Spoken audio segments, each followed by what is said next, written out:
नमस्कार साथियों, एक बार फिर से मैं आप लोगों के सामने उपस्थित हूँ पर्सनालिटी टॉपिक के अंदर व्यक्तित्व को मापने की अप्रक्षेपी विधियों के बारे में बात करने के लिए। प्रक्षेपी विधि वो जिनमें किसी व्यक्ति के मन में क्या चल रहा है वो अचेतन की चीजों को हम निकालते हैं, उसकी वीडियो में पहले भी बना चुकी हूँ। अप्रक्षेपी विधियां यानी जिसमें हमारे सामने हम बातचीत कर रहे हैं, सामने वाला बता रहा है कि उसकी पर्सनालिटी कैसी है, बातचीत से पता लग रहा है, या हम उससे क्वेश्चन आंसर पूछ रहे हैं उनके जवाब दे रहा है, या उसकी केस स्टडी हम लोग पता लगा रहे हैं, या वो खुद से कोई आत्मकथा लिख रहा है जिससे हमें पता लग रहा है कि वो कैसा व्यक्ति है। यानी यहाँ पर जितना वो बताना चाहेगा हमें उतना पता लगेगा उसकी व्यक्तित्व के बारे में, या जिन सिचुएशन के तौर पर हम उसकी व्यक्तित्व को मापना चाहेंगे हम ऐसी स्थितियां पैदा करके उसकी पर्सनालिटी क्या वो पहलू है या नहीं उसे चेक करेंगे। तो हम आज बात करेंगे अप्रक्षेपी विधि यानी नॉन प्रोजेक्टिव मेथड्स की। तो देखिए, अप्रक्षेपी विधियों को दो भागों में बांटा जाता है, आत्मनिष्ठ या व्यक्तिनिष्ठ सब्जेक्टिव विधि, जिसमें पूछने वाला आपकी पर्सनालिटी का किस हिस्से को जानना चाहता है और बताने वाला क्या बताना चाहता है, ये उन दोनों की मंशा पर डिपेंड करेगा। तो अगर मैं सिर्फ आपकी पर्सनल लाइफ में आपकी स्ट्रगल के बारे में जानना चाहूंगी तो मैं आपकी पर्सनालिटी से सिर्फ इतना पता लगा पाऊंगी कि संघर्ष आपने कितने किए, आप कितने घाघ हैं, ये मैं नहीं पता लगाना चाहूं तो मैं नहीं पता लगाऊंगी। और आप भी अगर नहीं बताना चाहो कि आप कितने पानी में हो तो आप नहीं बताओगे। तो कुल मिलाकर आत्मनिष्ठ व्यक्ति में क्या होता है, व्यक्तिगत व्याख्या करता है व्यक्ति अपने हिसाब से, और हम सब अपनी कहानी में अपने आप को हीरो दिखाना ही पसंद करते हैं। तो अप्रक्षेपी विधियों में, आत्मनिष्ठ विधियों में नुकसान ही यही है कि सामने वाला खुद से बताता है जितना उसको अपने व्यक्तित्व के बारे में बताना होता है। वस्तुनिष्ठ में हमारा क्या होता है, हम सटीक स्थितियों में मूल्यांकन करते हैं। जैसे मुझे ये देखना है भैया आप फिट एंड फाइन हेल्दी व्यक्ति हो या नहीं, तो मैं दौड़ लगवा लूंगी आपसे।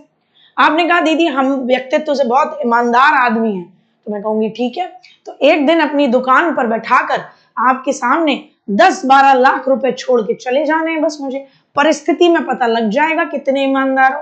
एक आदमी दीदी देख नहीं रही है, एक तो चुरा ही लूं।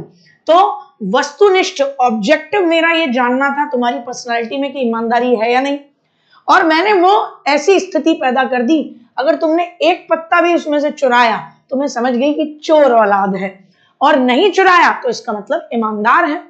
और मैंने तुम्हारे हाव भाव पढ़े, देखो एक तो होता है दुविधा वाला कि चोरी करूं कि नहीं करूं, कोई नहीं करूं, हो सकता है दीदी ने जाल बिछाया हो, और एक होता है जो होगी सो देखी जाएगी चुरा लो। हाव भाव भी रीड किए जिससे पता लगेगा कि आपकी पर्सनालिटी में ईमानदारी है भी या झूठ है।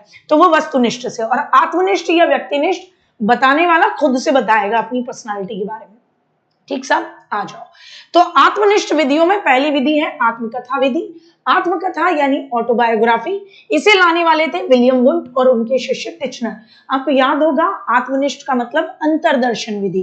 तो ये सबसे पुरानी विधि है जिसमें व्यक्ति खुद से अपने बारे में बताता है, लिखता है अपने जीवन की विशेष घटनाओं को। तो हम तो सब अपनी कहानी में अपने आप को हीरो, बेचारा, बहुत स्ट्रगल करा हुआ व्यक्ति ही दिखाते हैं। अपनी कहानी में अपने व्यक्तित्व के सारे काले पन्ने हम छुपा ही देते हैं। तो आत्मनिष्ठ विधि जिसमें व्यक्ति खुद से खुद की पर्सनालिटी के बारे में बताएगा, उसमें सबसे पहली आती है आत्मकथा, अंतर्दर्शन या ऑटोबायोग्राफी। विलियम वुंट और उनके शिष्य टिचनर लेकर आए, परंपरागत तरीका है। दूसरी है प्रश्नावली विधि। अब देखो, जब भी पूछा जाए प्रश्नोत्तर विधि कि शुक्र है कि तुमने मेरे प्रश्न का उत्तर दिया, तो प्रश्नोत्तर विधि किसकी है, सुकरात की। इसीलिए इसे सुकरात की प्रश्नावली भी कई जगह लिखा देखते हैं, लेकिन प्रश्नोत्तर विधि सुकरात की। और एजुकेशन के फील्ड में प्रश्नावली विधि पर सबसे ज्यादा काम किसने किया, तो आप कहोगे वो सबसे ज्यादा काम पहले तो गाल्टन ने किया, बाद में वुडवर्थ ने किया। ठीक है ना साहब। तो मनोविज्ञान में इसकी शुरुआत करने में वुडवर्थ साहब थे। इसे कागज पेंसिल विधि भी कहते हैं। जनरली आपको प्रश्न पूछे जाते हैं, आप हाँ या ना में जवाब देते हो, तो उससे पता लगता है कि आपका व्यक्तित्व कैसा है। कि समोसा पसंद है या कचौड़ी, तो आपने बता दिया कि कचौड़ी पसंद है साहब, तो ये हो जाएगा। तो प्रश्नावली 4 तरीके की होती है। ओपन, जिसमें आपको खुल के उत्तर देना होता है, क्या है, क्यों समोसा पसंद है। क्लोज्ड, हाँ या ना में जवाब देना होता है। सचित्र, चित्र होते हैं जिनके साथ आपको जवाब देना होता है। और मिश्रित, तीनों का मिला जुला रूप होता है। फिर दूसरा तरीका अंतर्दर्शन और प्रश्नावली विधि के बाद आत्मनिष्ठ विधि में आता है व्यक्ति इतिहास, केस हिस्ट्री जानना। मैं आपकी हिस्ट्री जानने की कोशिश करूं तो टाइड मैन इसे लेकर आए थे। टाइड का मतलब होता है ज्वार भाटा आना, टाइड्स बोलते हैं उसको, समुद्र में जो लहरें कभी ऊंची कभी नीची। तो हम कैसे याद रखेंगे कि हम सबके इतिहास में उतार चढ़ाव आते हैं। तो व्यक्ति इतिहास विधि टाइडमैन लेकर आए। इसमें कोई व्यक्ति आज असामान्य व्यवहार क्यों करता है, हम उसका कारण को डायग्नोस करते हैं, निदान करते हैं। ये सबसे बेस्ट तरीका। असामान्य व्यक्ति जैसे कोई बाल अपराधी है, समस्यात्मक बालक है, उसकी पूरी केस हिस्ट्री पता लगाते हैं, ऐसा क्यों है ये। फिर आती है साक्षात्कार विधि। तो हम अपनी डार्लिंग का इंटरव्यू लेंगे, तो जॉन डार्ले लेकर आए थे। साक्षात्कार में आमने सामने बैठकर क्वेश्चन पूछे जाते हैं। अब क्वेश्चन भी, ये साक्षात्कार इंटरव्यू भी दो तरीके का, एक संरचित यानी निर्देशित स्ट्रक्चर्ड फॉर्मल, जिसमें पहले से ही डिसाइड है मैं कौन से क्वेश्चन पूछूंगी, आप कौन से जवाब देंगे। जैसे आजकल का मीडिया, आइए मोदी जी बताइए मेलोडी है चॉकलेटी क्यों, ऐसा वाला इंटरव्यू। असंरचित या अनिर्देशित कुछ भी पूछ सकती हूँ मैं आपको, और आप जब जवाब दे रहे हो तो मैं आपके जवाबों के साथ साथ आपके फेस के एक्सप्रेशन भी चेक कर रही हूँ कि ये व्यक्ति कैसा है। और तीसरी इलिसिटिक, समाहारक, दोनों में से जो भी अच्छा लगे मिला जुला मिलाकर, कभी कुछ पहले से डिसाइडेड क्वेश्चन पूछ लिया, फिर बीच में कुछ ऐसा क्वेश्चन पूछ लिया। तो इन सब में चाहे वो अंतर्दर्शन विधि हो, चाहे वो आपकी व्यक्ति इतिहास विधि, चाहे प्रश्नावली या साक्षात्कार विधि, इन चारों को हम आत्मनिष्ठ विधि कहते हैं, क्योंकि जो पूछने वाला पूछना चाहता है वही पूछेगा और बताने वाला अपनी पर्सनालिटी का जो हिस्सा बताना चाहेगा वही बताएगा। ठीक साहब, यहां तक क्लियर गुड्डा। फिर आता है, अब हम प्रश्नावलियों में कुछ प्रश्नावली यूपीटेट में पिछली बार भी पूछी थी, उनकी फुल फॉर्म आती है, बस इतना याद करना है कौन सी की फुल फॉर्म क्या है। तो उनमें एक प्रश्नावली में हम देखते हैं मांडस्ले व्यक्तित्व प्रश्नावली, एमपीआई इसकी फुल फॉर्म है। मांडस्ले पर्सनालिटी इन्वेंटरी आइजेंक लेकर आए थे, बस इतना याद रखना। मांडस्ले पर्सनालिटी इन्वेंटरी में यह कहा गया कि व्यक्ति अंतर्मुखी है या बहिर्मुखी है या मानसिक रूप से मनोस्नायु दुर्बलता, मानसिक रूप से रोगी है। क्या कहा, एमपीआई मांडस्ले पर्सनालिटी इन्वेंटरी। प्रश्न पूछकर पता लगाया जाता है कि आप अंतर्मुखी हो या बहिर्मुखी, यानी लोगों के साथ घुलना मिलना पसंद करते हो, या मानसिक रूप से विकलांग हो, मतलब दिव्यांग हो, सॉरी, मानसिक रूप से रोगी हो। फिर एडवर्ड, ईपीपीएस, इसकी फुल फॉर्म क्या है, एडवर्ड की पर्सनालिटी प्रेफरेंस प्रश्नावली शेड्यूल। आपसे पूछा जाएगा कि आपकी पर्सनालिटी में आप किन चीजों को प्रेफरेंस देते हो, किन चीजों को आप प्राथमिकता देते हो। इससे पता लगेगा कि आप जलेबी या समोसे में किसको प्राथमिकता देते हो, आप स्वतंत्रता और सम्मान में किसको प्राथमिकता देते हो। तो इसकी फुल फॉर्म याद रख लेना, पिछली साल फुल फॉर्म पूछ ली थी। तो ईपीपीएस एडवर्ड पर्सनालिटी प्रेफरेंस शेड्यूल मापन करने के लिए। एमएमपीआई पूछा गया था पिछली बार, माइनेसोटा मल्टीफेसेस पर्सनालिटी इन्वेंटरी, मैककिनले और हाथवे लेकर आए थे। मैककिनले और हाथवे लेकर आए थे माइनेसोटा मल्टीफेसेस पर्सनालिटी इन्वेंटरी। इन्वेंटरी का मतलब होता है प्रश्नावली, कि प्रश्न पूछे जाएंगे, आप जवाब दोगे और उससे हम आपकी पर्सनालिटी को पता लगाएंगे। तो एमपीआई मांडस्ले पर्सनालिटी इन्वेंटरी, मांडस्ले की पर्सनालिटी जो आइजेंक लेके आए थे उसमें क्वेश्चन पूछे जाते हैं, है ना, प्रश्नावली। एमएमपीआई माइनेसोटा मल्टीफेसेस पर्सनालिटी इन्वेंटरी, जिसमें आपसे हाथवे और मैककिनले लेकर आए थे, क्वेश्चन पूछते हैं, हाँ या ना में जवाब देना। ईपीपीएस एडवर्ड पर्सनालिटी प्रेफरेंस शेड्यूल, ठीक सा। फिर इसी तरीके से बेल साहब लेकर आए थे, बेल साहब भी लेकर आए थे, समायोजन कर पा रहा है कोई व्यक्ति किसी कंपनी में या नहीं, तो समायोजन कर पा रहा है या नहीं, इसकी इन्वेंटरी, आविष्कारिका या प्रश्नावली, तीनों शब्द एक ही है। इन्वेंटरी कह लो, आविष्कारिका कह लो, प्रश्नावली। प्रश्नावली का मतलब आपसे प्रश्न पूछा, जैसे अभी जनगणना हो रही है तो आपसे प्रश्न पूछा जाए आपके घर में कितने बच्चे हैं, आप कह रहे हो आप शादीशुदा है या नहीं, हाँ या ना में जवाब दे रहे हो, ये प्रश्नावली है। इन्वेंटरी जान पाते हैं ना इससे हम कि क्यों ये व्यक्ति कैसा है, ठीक साहब। तो प्रश्नावली विधियां आत्मनिष्ठ विधि का हिस्सा होती हैं, कि जितना आप बताना चाहोगे वो आप बताओगे अपनी प्रश्नावली में, और जो मैं पूछना चाहूंगी वैसे ही मैं क्वेश्चन पूछूंगी आपसे। फिर आती है ऑब्जेक्टिव विधियां, यानी कि वस्तुनिष्ठ विधियां, यानी एक सटीक मेरा एम होगा, उद्देश्य होगा, जिसे मैं मापूंगी आपकी पर्सनालिटी में।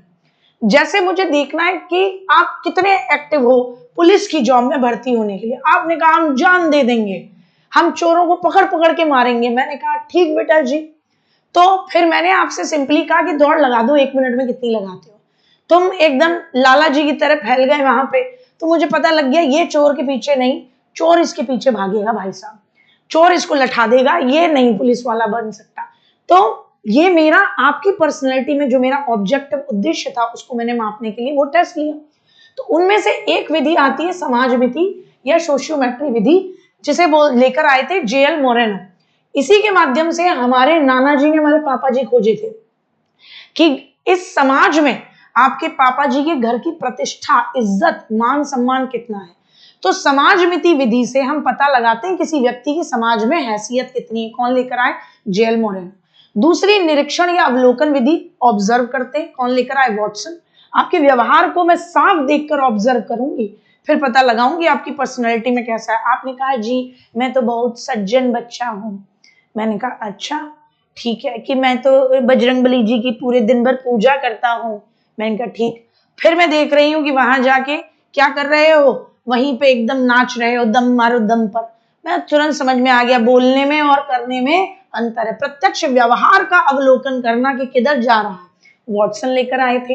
फिर आती है निर्धारण मापनी, रेटिंग स्केल। इसको भैया यहाँ पर इसका नाम यहां से मैं हटा रही हूं, प्रतिपादक का नाम मैं यहां से हटा रही हूं, ठीक है ना, क्योंकि इसमें गाल्टन का नाम भी आता है कई जगह पर।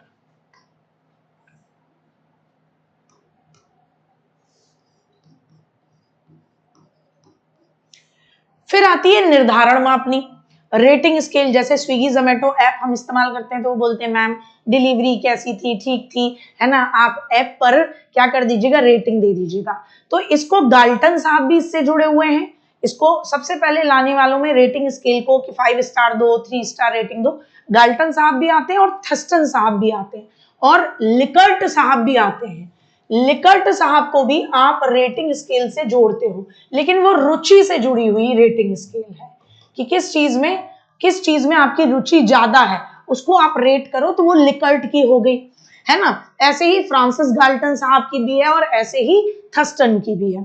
ठीक सब, हाल फिलहाल आपको याद रखना है निर्धारण मापनी या रेटिंग स्केल क्या है, कि वो व्यक्तिनिष्ठ नहीं वस्तुनिष्ठ विधि है ना। जो हमारा ऑब्जेक्टिव है कि भैया खाना एकदम गर्म मिला, ठीक है, गर्म मिला तो 5 स्टार में से रेट कर दीजिए, तो हमें ऑब्जेक्टिव पता पड़ जाता है ना।